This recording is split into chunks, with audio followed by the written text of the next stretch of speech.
right, here is our vocabulary for spaghetti and a hot dog bun.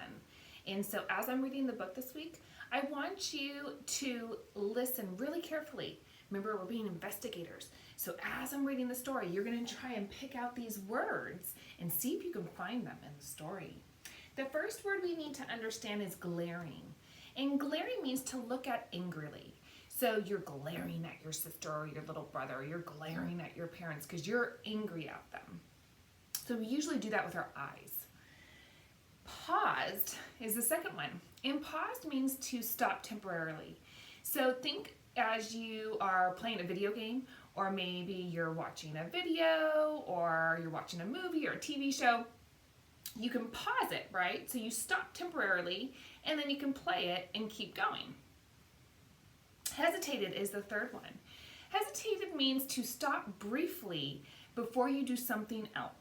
And usually it's because you're anxious, or maybe you're unsure of something, or a little nervous. So the first thing that comes to my mind is sometimes I hesitate before I grab a hot pan, right? So I hesitate, go, ooh, I need to go get a mitten, right? I'm a little hesitant to grab it because I know it's going to be hot and it's probably going to hurt me.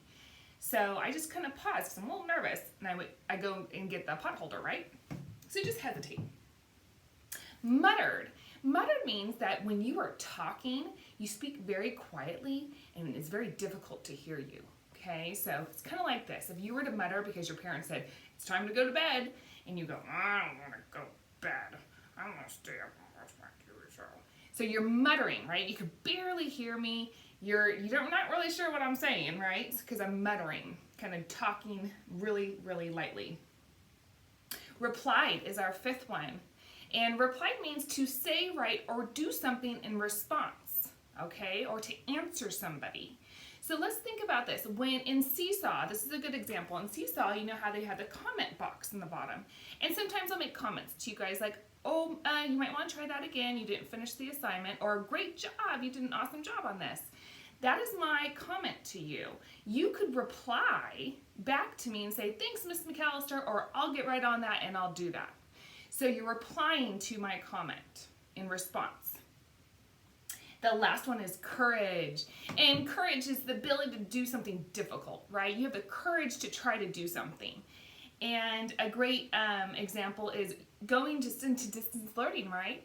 You guys have the courage to work hard every single day, even when things get difficult, and to keep trying, to persevere, right?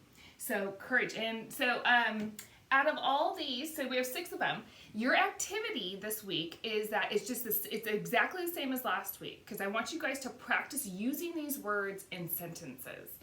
And that makes us better readers, right? So glaring, for example, we'll put glaring in a sentence. I was glaring at my sister because she stole my toy.